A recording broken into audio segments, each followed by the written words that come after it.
nin shalayt la ogaa wuxuu taro iyo wuxuu gudo meesha la og yahay la gaaray wax walba nagu suubiyay ayaa wali la bumbuunaya hadalkiisa war hawiyo soo rogaal celi dhibaatadan haysato waxa waaye hadda mid loo shooro midna laga shooro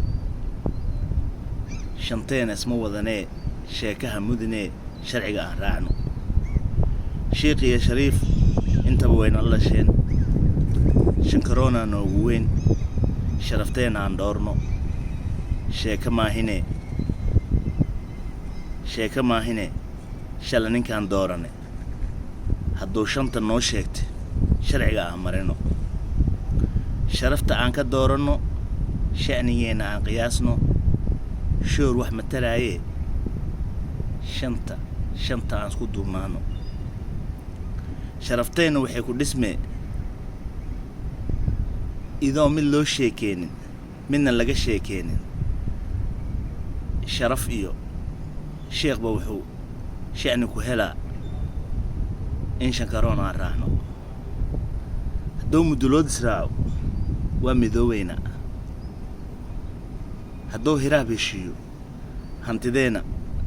harcad lama dhacay hawiyow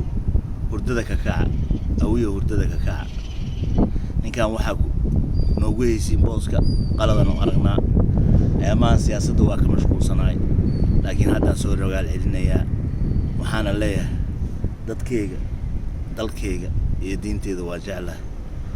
ummaddeedna waxaa u sheegaa in mudulood oo ka tashtay meeshaan la joogana markii ila hiraab waa madaxdoodana murusada xataa wax ka noqeen oo martiila hiraaba meeshaan ku ognahay hiraaba u dhintay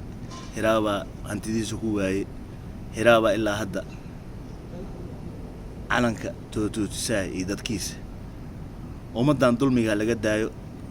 dadkan dibadaha joogana waxaan leeyahay hal isku duubnaado dalkii waxa loo taro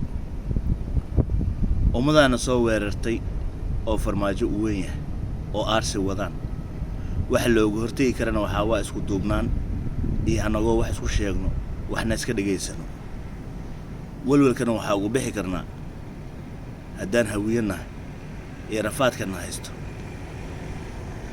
waxa ugu bixi karnaa anagoo israacno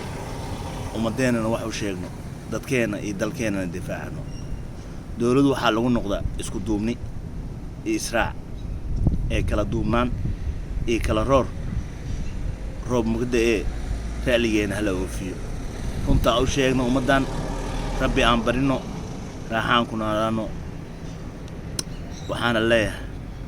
nabad ku ciida reer muqdisho waana idin jeclahay nabad ku ciida